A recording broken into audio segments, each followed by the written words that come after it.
Hello, everyone, and welcome to this live video. As you can see from the title of this video, is we're going to talk about how to build a strong inner core and what this inner core actually means. Like, what does it mean? What does it mean to have a strong inner core?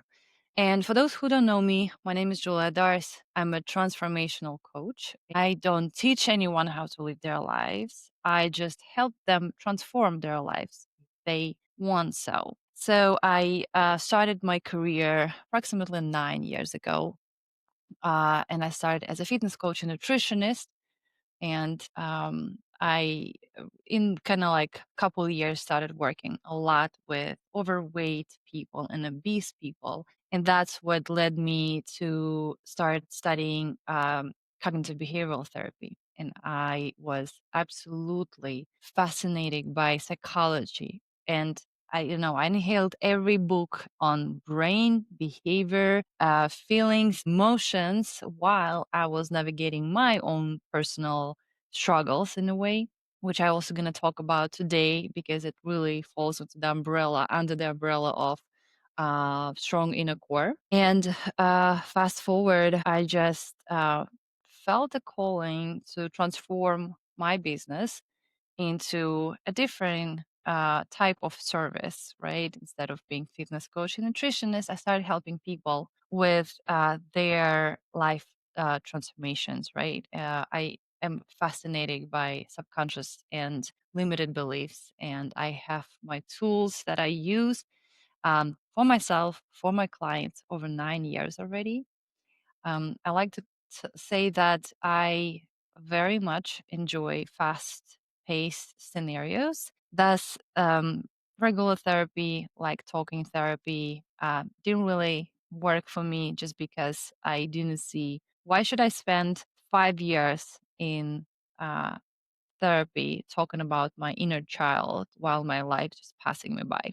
That's why I started, going and just really learning and being curious about all different type of things, hiring mentors. I started my spiritual journey after 9 years being in New York and feeling really disconnected because it was a lot of hustle and grind.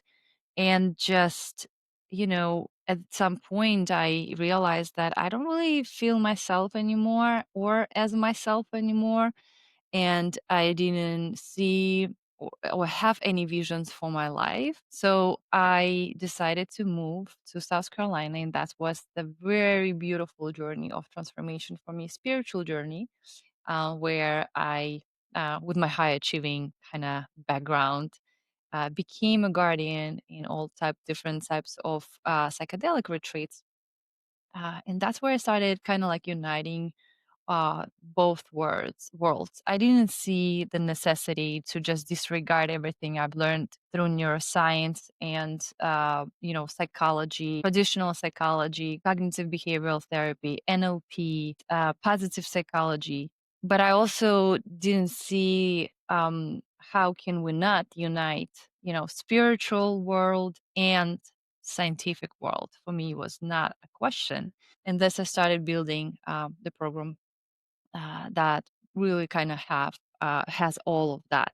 But today, I want to start with a topic that really kind of I feel like just everyone should start with this. So I'm a dancer, and each dancer, I think, went through classical dance or ballet. It's really the foundation. So I feel like the inner core topic is really a foundation if you want to have a beautiful life, if you want to be an architect of your reality, if you want to, shift to a better version of yourself, the core is a must. And I want to start with a story where I first was introduced to the concept of inner core. And that story was about approximately, I think, like 7 years ago. And I had a yoga session, not the kind of traditional yoga, like the, common understanding of the yoga as of it's now. But I had a monk and he was torturing me and my friend through all different types of poses to the point where I was like, okay, I feel numb, my body is in pain, can we move? But I didn't say anything because I knew what this is what it takes. This is the practice, real practice. And he would just, sit there and chat with us here and there, really like out of the blue, he would say something. And that's where he said this phrase. He's like, Julia, you have such a strong inner core, but you also have a lot of work to do with that. And at that moment, I was very young, like 7 years ago, 8 years ago. I was like, oh, ha, ha, ha. I didn't really give it much of a thought. But then, moving through my life, I realized, and coming back to that phrase over and over again, that really inner core is a foundation for everything. And I feel like I have, a Russian upbringing, so that may be a benefit to my inner core. So today I want to start with defining what inner core actually is. What is it? Because if we don't understand what we're talking about, if we're not on the same page, probably for me it would mean something different than it would for you. So I'm gonna list things that I include in the um, term inner core, right? And the first one I think is the physical body. I don't know anyone who I would say that they have a very strong inner core who are not taking care of their physical body, who are not taking care of their nutrition, who are not taking care, of their fitness, who are not moving, who are not doing anything in that, case. So I think if you want to, and you right now in the journey of rediscovering yourself, see, I'm saying rediscovering, not discovery, because everything is already in there.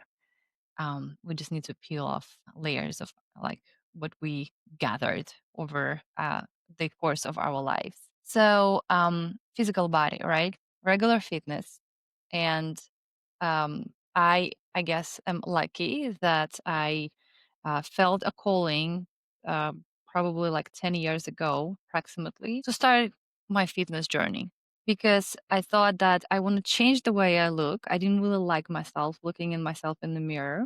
I uh, honestly, I really just wanted to buy skinny jeans and look in them very great. So I started at that moment. There were like fitness coaching wasn't really as popular as it now with absolutely no online programs whatsoever. So I just started searching YouTube and I started with just a fitness bikini person who I found, and she was Russian. She is Russian. So I started following her and really just got into the gym and got into the work. And I realized that there's something is missing in there because I'm doing all this work, but like I don't really see results. And that's when nutrition came into the place. And I started learning about that and I decided that this is my calling. This is what I want to help people with. So clean eating, right? Um, correct eating that requires you to give your body everything it needs. Not only your body, but your brain, your organs, your soul, right? Because we have this saying that our body is the temple of our soul.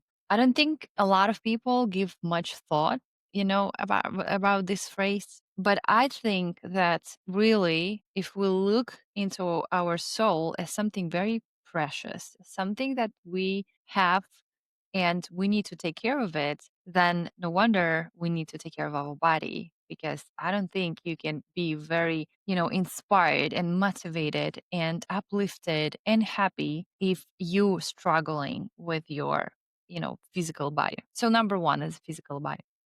Number two, mental body.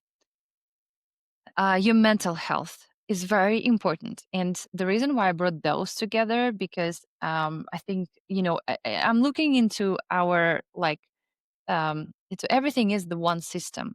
There's not one thing better than the other. I think it's a combination. And our mental health and I've done recently, it's interesting that I had so many consultations and sessions where I see that people are, being bombarded with the autoimmune diseases and weaknesses. And definitely when we go deeper, I see a lot of stress. I see a lot of, I guess, of just rest and balance and play and joy, all just the hustle and hustle and hustle, bad sleep. So that's why I think mental health is absolutely, is the same as your physical health, especially right now in our days with the, abundance of information, abundance on everything, scrolling social media, just from every angle we're getting bombarded with stuff that I think just taking care of your mental health. And I know this from my own personal experience. I was diagnosed with type 1 diabetes, which I also will talk a little bit later. um, and I know looking back, you can say that it was because of COVID, because of something else, but I definitely know that I was not taking care of myself mentally. My stress level was through the roof. And what's interesting is that when you live in this situation for quite a while, you adapt. So now something that is high stress environment for you will be normal, and that's the problem because, your brain, its main function is to keep you alive. That's it. And if that means adjusting to high stress, poor sleep, poor nutrition, it will do it. So now you like, oh, okay, this is my normal state of being. Tell you another story. I was working with a physical therapist for quite a while. He's my very good friend. And, I was observing a couple sessions and I see that when people get rid of pain, they almost were trying to find it. Like I see they trying to move their knees into that, awkward position where they usually felt pain. And I'm like, hey, are you trying to find it? Why are you doing this? But why? Because they're so used to live in that pain, in that stress. So once it is gone, they don't even know like how what it's really uncomfortable in a way, right? For them. So mental health.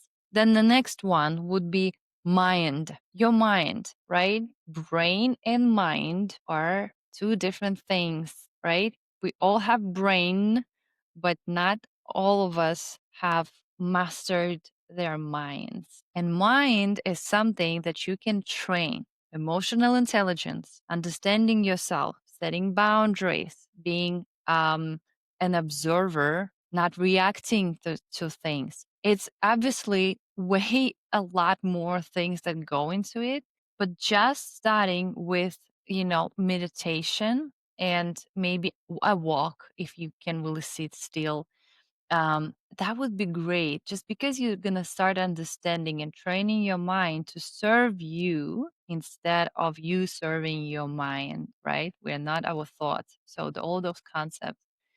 The next one that I would love to talk about is confidence. I think confidence is the one of the main things that goes into the strong in the core. Confidence, it's not the same as arrogance. It's different. Absolutely two different things. I'm not going to go deep inside of it. So if you're interested, let me know. But um, confidence is the action. You build confidence, right? Um, and just being confident in yourself, in being open to be wrong as well, but then confidently changing that, right? Like, yeah, okay, I was wrong, and it's fine. It's just another data for me, and right now I can shift to a different state and take things in a different perspective. Also, it's not the same thing as being oblivious, just in case. Awareness, another component. Awareness is something that is also could be trained. Think of it as something very small that over time can grow and expand. And you will be surprised that when we become aware that sometimes we live in rose-colored glasses, sometimes we think about certain things and that's not really what's happening, but because we think or we are not aware of a different scenario, we take it for 100% truth, right? So just becoming aware of certain things really help building that inner core. Then love. I think love is also another thing. Um, Being able to keep your heart open in a loving space is really something that a lot of us should learn how to do. And I went through a lot of situations where I closed my heart. I was upset and sad and angry with people, and really didn't really do much for me. I felt that I'm missing out on a lot of things. So when you're closing your heart, you're not only closing it from, sadness, and you're not getting those emotions in, and you're not living through them, but you're also closing your heart because you can't just, have it closed for something and then have it open for for other things, because it's the door. And you're closing your heart for love, for joy, for happiness as well. And my experience, I didn't really see that I benefited out of it. And despite of being heartbroken from relationships that I really thought gonna work and misleading, or I was misleading myself in those relationships as well, right? Not seeing the truth for the truth, but just seeing something the way I wanted to see them, because the truth was very painful. I decided that closed heart will be something that I want to live with. Really didn't really do much for me. So learning how to have your heart open and go through the uh, life with that awareness, and knowing that no matter what happens, you're not going to close your heart and you're going to survive everything. That's the strong in the core, right? That's what it means to have a strong inner core. The next one is compassion and empathy. By the way, those three probably go hand in hand.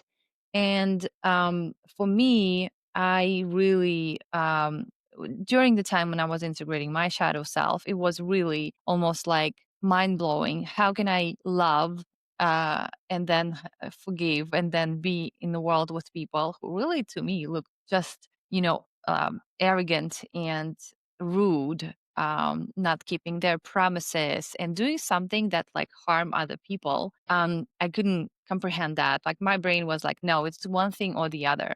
So what I did is like during meditation, I really asked God, I said, hey, just can you take that away from me? Like I really don't need that. And what's interesting is that when we're working on like creating our reality, call it whatever you want, being an architect of your reality, creating, shifting, quantum leaping, whatever you want it to call it. Um, what we have is already with us. It's already here. But what we need to do is to let go of what we don't need. And at that moment, I realized that I don't need to be mad or sad about this. I can live through the emotion. It doesn't mean I can have that emotion. Of course I have. Just watch me driving sometimes. Like I'm not reactive anymore, but I observe and I'm aware that sometimes those thoughts of like, wow, that's just a stupid driver who gave them license. Um, it's there, but I'm not hanging on to it, and I'm not clinging to this emotion. It just arises. I'm aware. I'm like, oh, here we go. It's here, cool, and life goes on, right? I don't need to chase that car and throw my middle finger at their face. I don't need to do this. My time is very valuable. I don't want to do this, right? I'd rather enjoy those seconds in the car, let's say. So, really just letting that go, but also not pushing it out of yourself. We can talk about emotions a little bit later. Authenticity. That's another thing that I feel is really, really, really is the core foundation of the strong inner core. Authenticity, being authentic, being true to yourself, right? Not having or wearing masks. Not necessarily you want to do this. Like I want to also make this kind of remark here that we have that like mainstream tendency of just scrutinizing people that like, oh, he's wearing a mask or she's wearing a mask or she's pretending. So this is just a mechanism that we use to quote unquote stay alive and in the society. That's what kind of comes out if we're not aware of ourselves and if we're not really standing our ground and we're true to ourselves, which, by the way, nobody taught us when we were growing up, at least in my, my awareness. I didn't have those extra curriculum in school. So it's just people do this because in that moment or with that group of people or that person, that's what feels safe, and they don't feel safe being open. Maybe not yet, right? So, learning how to be authentic, even in the scenarios where you feel that you're going to be rejected or abandoned, that's the true inner core. Because I'll tell you this, if people, and we're talking about, like decent human beings here, right? Like, I'm not talking about crazy scenarios, but if people don't accept you for who you are, well, that's the question for you. Are they your people, truly, right? Are they your true friends or not? Even if it comes to family. If you need to be someone else for your family, then this is the game not worth playing, to be honest. Okay. Next one, discipline. Discipline, discipline, discipline. I love it. And discipline, is a huge requirement when it comes to life with anything, right? Being disciplined about your routine, being disciplined about taking care of your physical body, being disciplined about, having your right nutrition, being disciplined about, going to the gym, being disciplined about your meditation, being disciplined about building your routines again and your calendar, and just be on point with everything, right? So I feel like this is very, very important. Next one is structure. I really had like one way and then another way, and then finally finding, like the middle ground for this, where at first I was very strict and disciplined, and I'm coming from Russian background, don't forget, right? So that's kind of the key. Um, so I didn't really have a wiggle room, didn't really have any flow. I really didn't even know what flow is, right? Or like, why would I be flexible if I have everything written down on my calendar? And then when I got very burned, like I burned out, like just doing that like a soldier, I went into the completely opposite scenario where all I had is the flow. No calendar, no responsibility, time. I don't know. I would do this and this time, this and that time. I want to wake up. And that was chaotic. It was enjoyable in the in the beginning, but then definitely I did not enjoy it after that.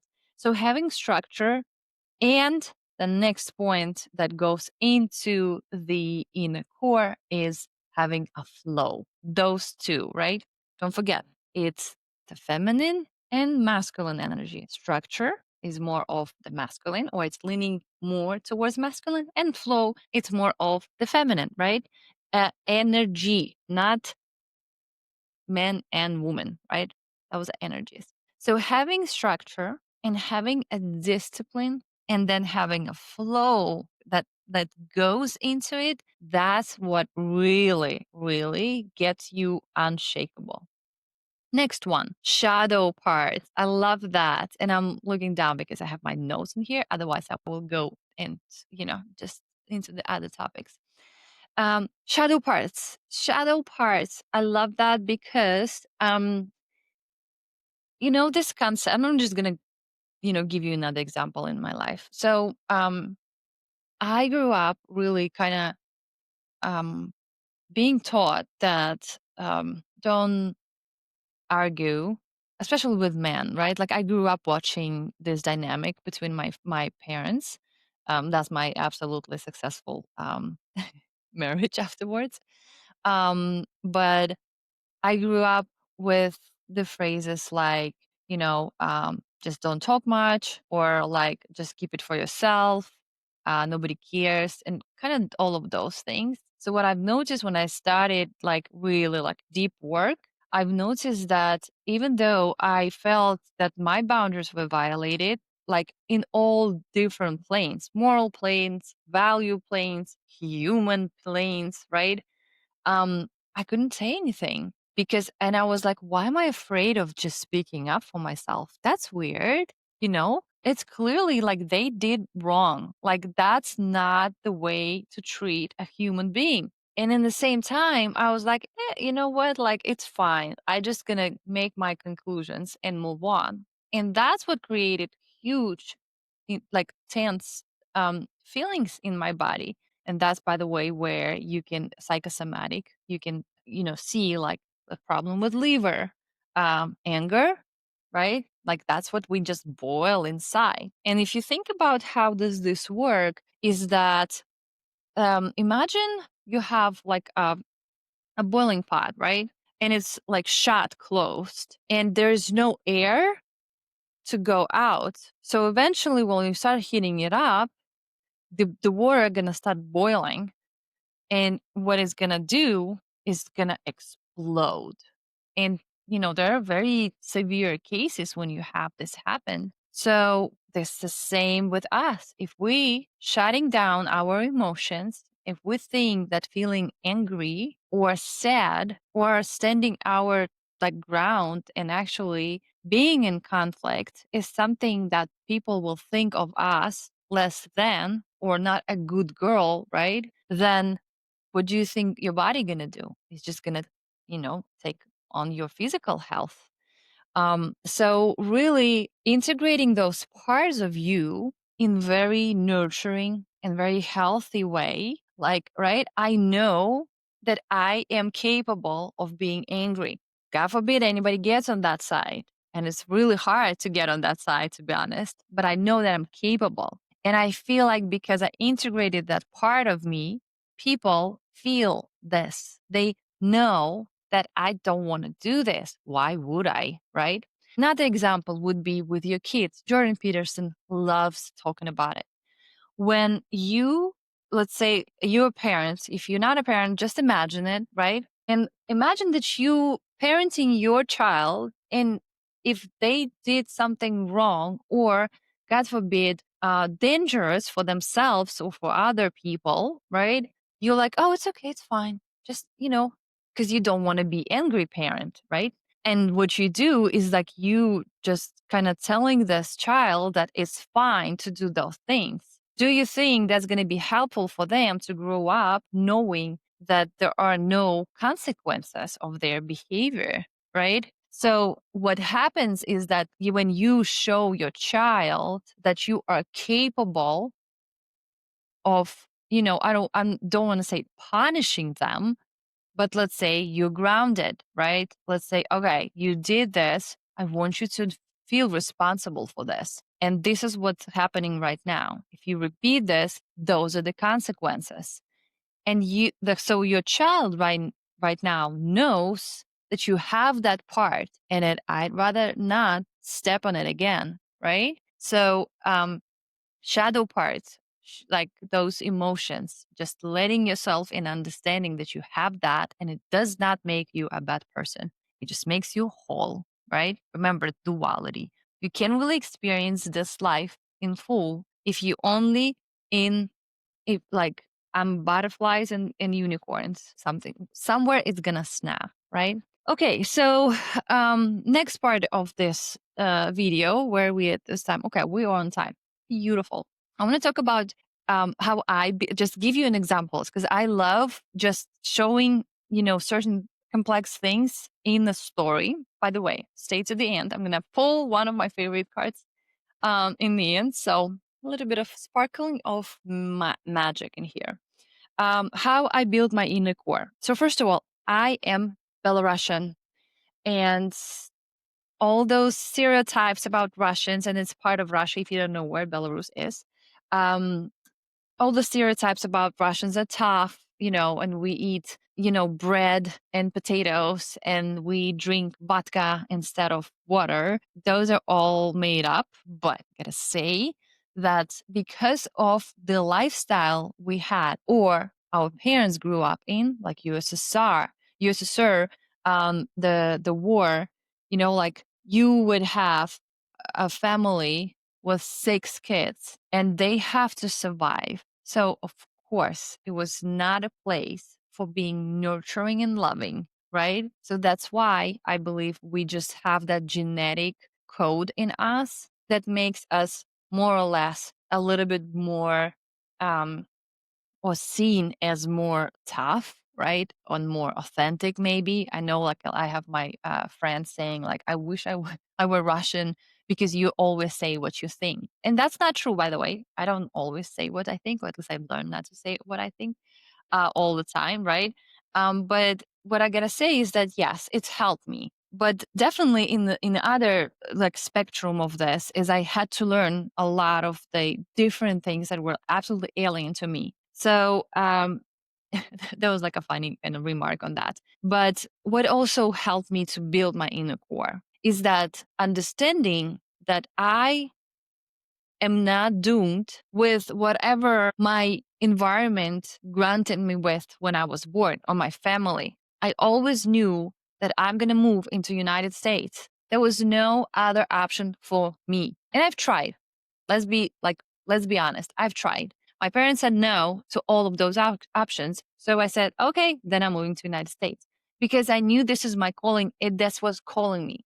I was not scared to move at my 20s into America alone. I was not scared. And that like courage is one of the parts of the inner core. Is that knowing that the fear is there just to protect you, but it's not always real. Yes, if you're standing on the edge of the bridge, that's a very valid fear, of course. But if we're thinking about moving, changing something, moving to a different state, changing your career, saying goodbye to people who drain you from your life, toxicity. If we're talking about those things, that just understanding that if you choose yourself, that's only gonna make your life better, not worse, right? So that's what also helped me to build that inner core because I had to take care of myself. I had to do things that were absolutely outside of my any comfort zone.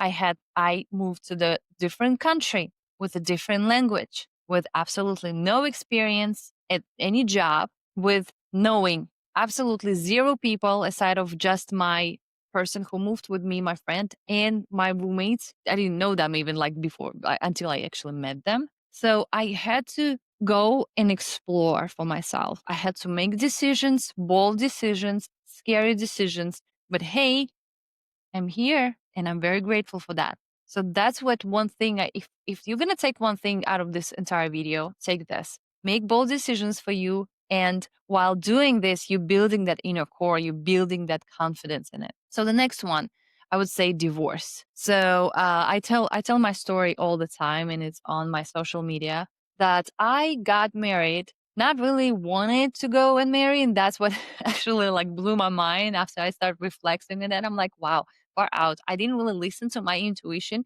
where my ex-husband was giving me the ring, proposing me. I was sitting there and it was like a beautiful spa in Manhattan, like a banya, we call it. And he's like really holding the ring of my dreams, the one that I always wanted, and he giving it to me. And inside of my body, everything screaming, no, like this is you marrying for wrong reasons. And I'll tell you what reasons those were. But right then, in that exact second, I thought, but, and that's for you to reflect, not to just listen to my story. But we have a cat together. We've been together for 2 years. That's a lot of time, right? To just sacrifice the rest of my life.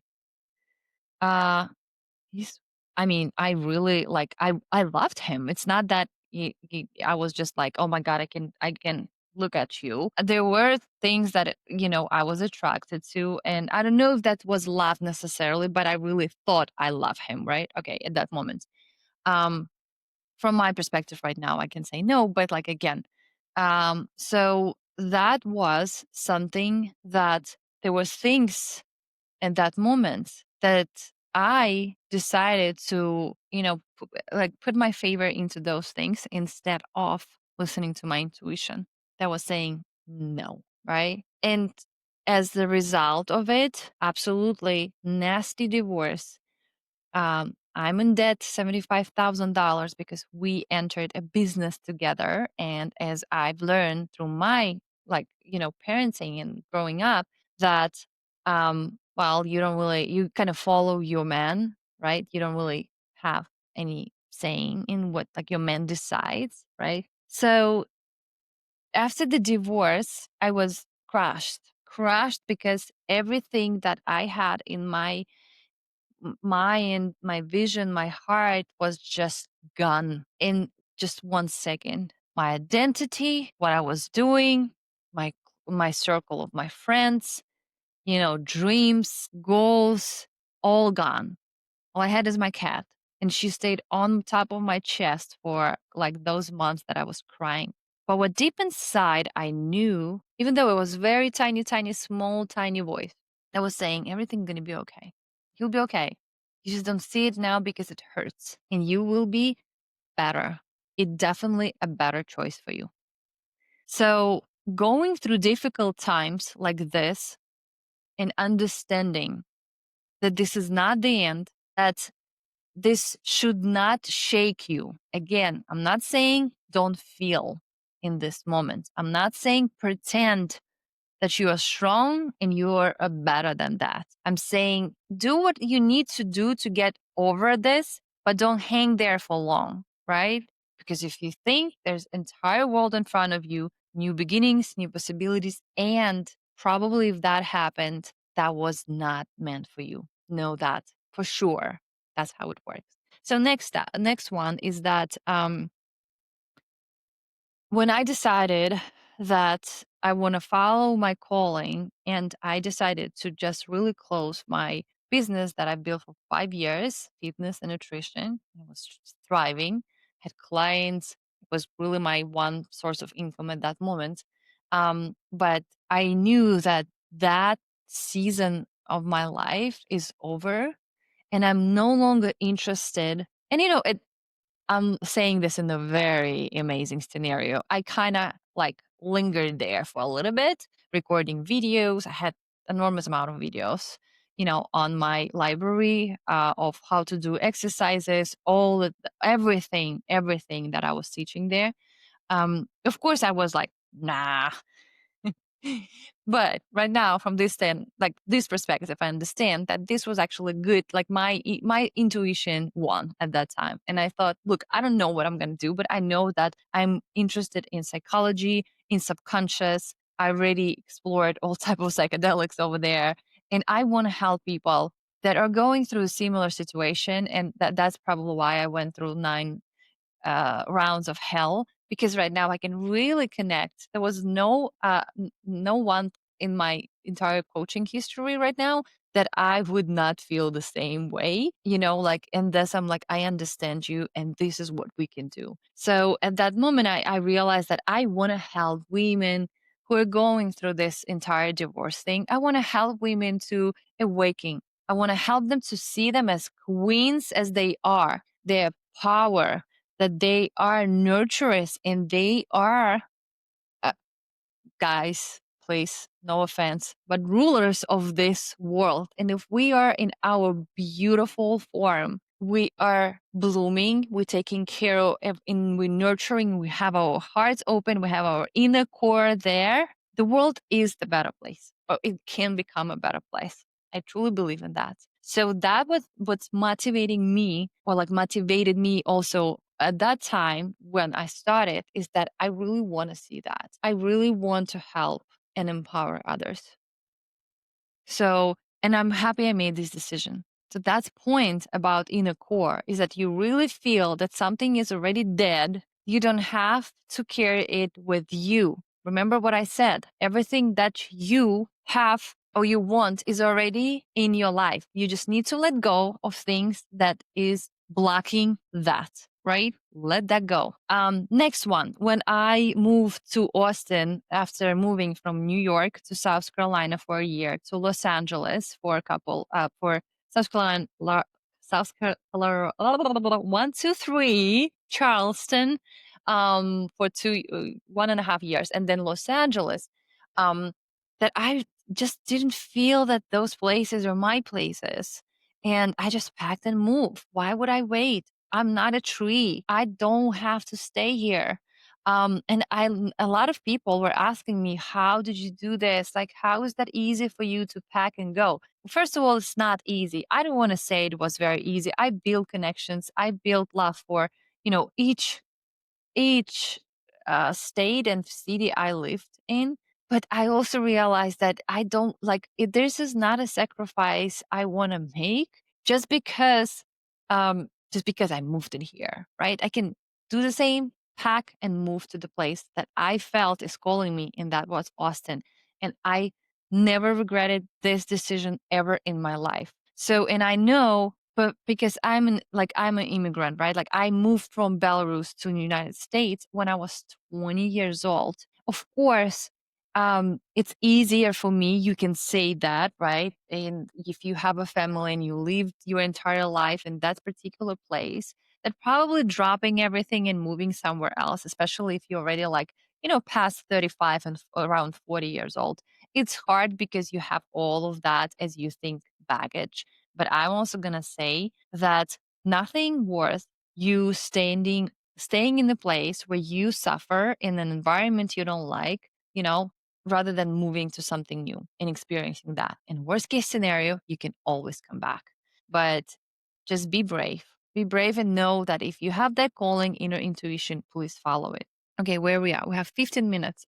Beautiful. Showing up for yourself. That's another thing, right? So when I moved to Austin, I didn't really know anyone. And I feel like the older you get, sometimes the harder it becomes to go and like explore. But I also realized that nobody will knock on my door. Nobody will bring me things that I want and people I want to meet with and journeys and quests, and excitement. So I have to go and do this. I have to go. And like that's exactly where in the core is very important, right? Being building that authenticity and showing up in places, building that confidence, right? Like your posture, start with that, your physical, right? If you this or you that matters. Your energy changes right away. So just you need to show up for yourself. You need to show God, universe, uh, everything, the energy that you are ready for the shift in your life. You have to show it somehow.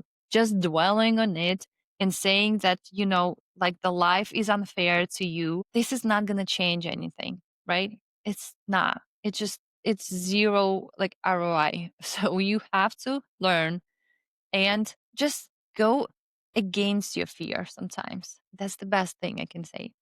Um, so type 1 diabetes, that's one absolutely amazing one. I feel like that one really helped me with my inner core a lot. Is when I was diagnosed and I got into the hospital, long story short, I didn't know I dropped a lot of pounds, like 15 pounds over probably less than 1 month. I really was just bones in that. That was really scary to me. um, I thought I have cancer, and then my doctor called me, and I was hospitalized. Next day, they were like, "Wow, okay, that's just absolutely insane. Your blood work is so bad. You have keto bodies everywhere in your blood and your urine." And I'm like, "Okay, like I'm already in that mindset that I'm not dead, so we're gonna fix that." And then they said like, that you and I'm back in Belarus, so they don't really sugarcoat anything or trying to make it softer. They just go with what it is. And she goes, that you were 8 points and it's A1C away from being in diabetic coma. I swear that's what I said. Diabetic coma. How bad is it? Because coma, you people go like come back from coma. Like that was my kind of like I guess maybe protective mechanism. And she's like, Julia, not a lot of people come back, but she's like, yeah, they do come back. But she was like, you psycho. So when I was left alone in my room, that's where it hit me. That's where I let it feel. Like I let myself feel that, wow, wait, type 1 diabetes. Well, I didn't know that it's type 1, but I felt it's type 1 because I'm like, definitely not type 2.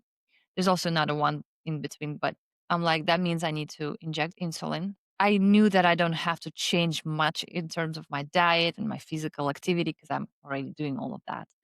Um, but I didn't know how much damage I had on my organs because I thought, wow, such a high sugar for so long, probably not good. And that's where I realized that, all right, I have two choices. I remember it as it was yesterday. I was sitting on my bed meditating, and I was like, I have two choices.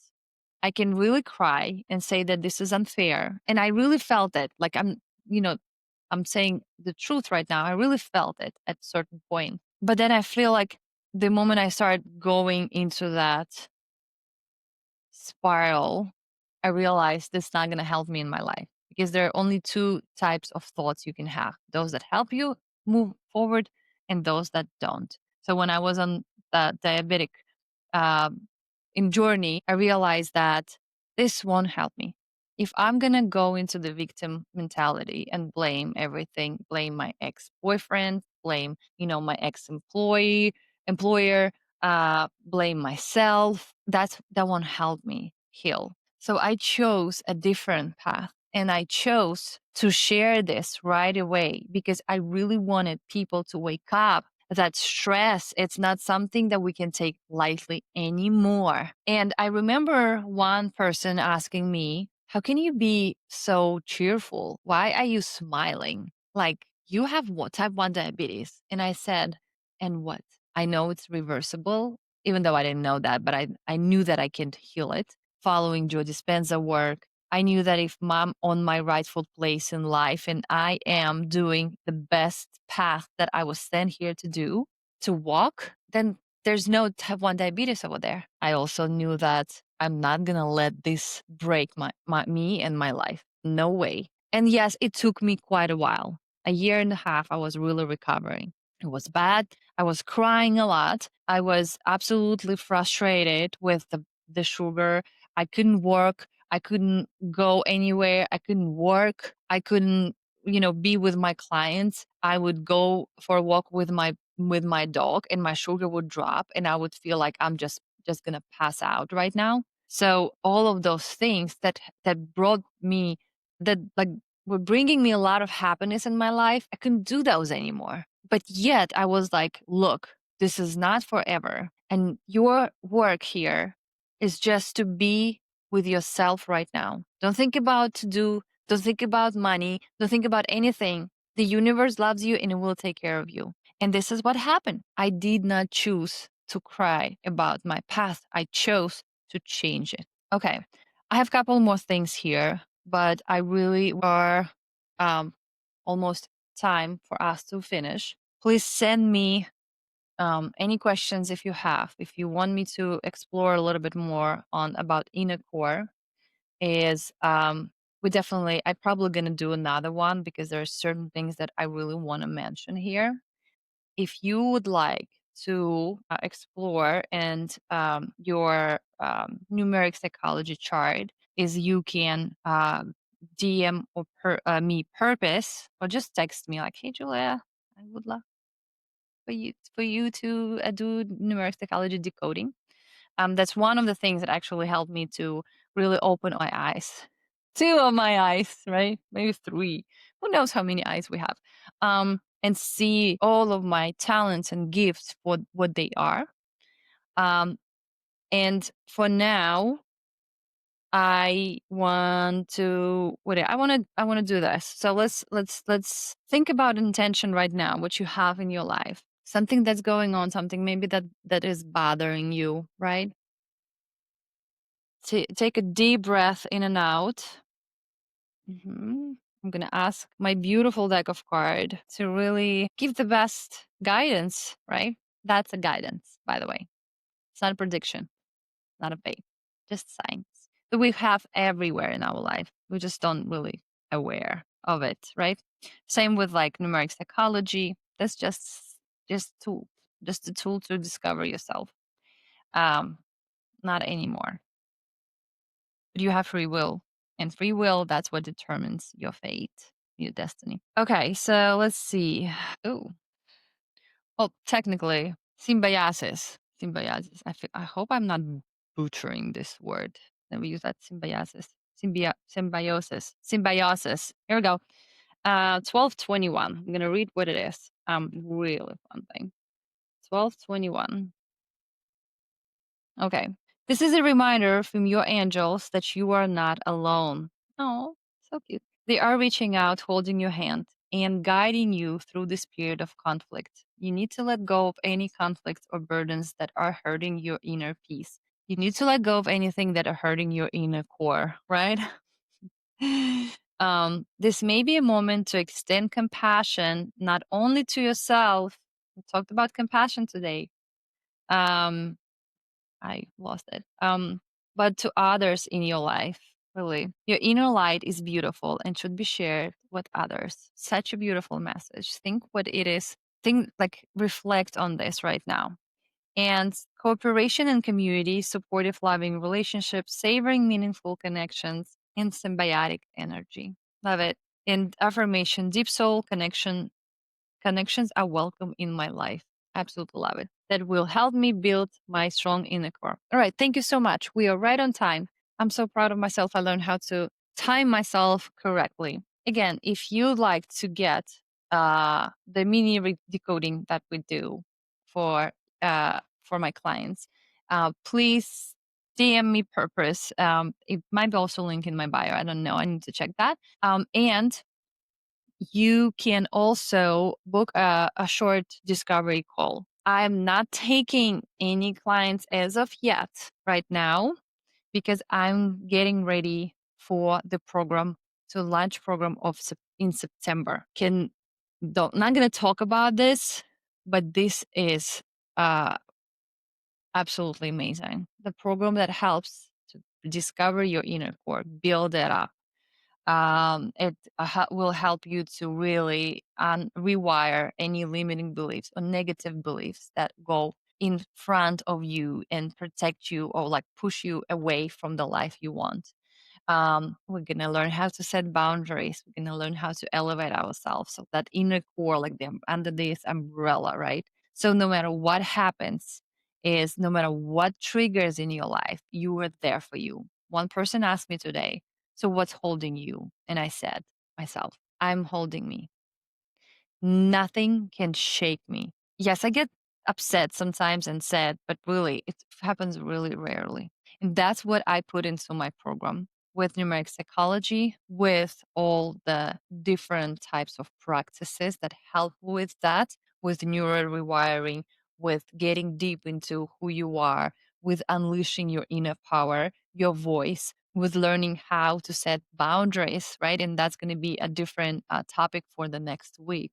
But that's really important, like really building that strong foundation that you can not only use, like people think, why do I need that inner work for? I'll tell you, in real life, where work, career, money, relationships, communications, learning new things, going out, showing up for yourself, having opportunities, being in the best environment, having best people around you, finances, abundance, should I continue? Because this is all start with who you are and who you are really, not who you think you are, right? And that's what the program and not only that, but I love that it gives you the system. Remember I told you about structure and system. It gives you that system. And every time right now I'm met with like some sort of a stuckness. I'm like, okay, so it's not bad. I've learned how to not wait until it's really bad. It's not bad, but it's also something nagging. So what can I do? So I go back to my numeric psychology. I open it up. I do my neurographics drawing. I see like, oh, maybe there is a belief that is lingering there. I don't attack everything, right? I know there is only one thing that I need to work on right now. Let go, and because that reality is it's already existing here. The tools like time management, the tools like figuring out what drains your time and what do you actually do in your entire life, like in your entire day, right? Because you will be surprised that we just spend a lot of time and it just goes outside of our awareness because it's the habit. So you're not really aware of that. Focus, right? What is one thing I need to focus on in order for me to grow? Is this program for everyone? No. I think if the person is really doesn't have any ambitious goals or don't want to grow, or this person doesn't care about money or bringing their financial health up or having beautiful relationships, not settling for I'll just take that, it's fine. Then this is definitely not for these people. This is for people who really want to rediscover themselves, to build that inner core, understand their old strengths, like elevate themselves, have back their vision about what their life could be without the fears and without the limiting beliefs. And then they're like, wow, now I don't want that. I thought that was amazing. I want this because this is really what I want. Being honest, because a lot of the times we are afraid of saying our true desires because we just think it's never going to happen. And I'm going to tell you, it could happen. Like I'm very like a manifestation of that, of my program again, because I use it all the time. And what I'm proud about this is that because it also gives you um, the perks, like the book of life. Everything is so amazing, like the journals, the prompts, everything, like just crazy. But it also gives you the system that you, no matter what, can use at any time of your life. It gives you understanding of other people as well. Thank you so much, Julia Darson. I'll see you next week. We're gonna probably touch on a little bit more about inner core and have more on the triggers, why we get triggered, what we can do with this, and then certain actions. Yeah. And we're gonna chat a little bit about intuition. All right. Thank you so much. Love you. Have a beautiful day. Bye bye.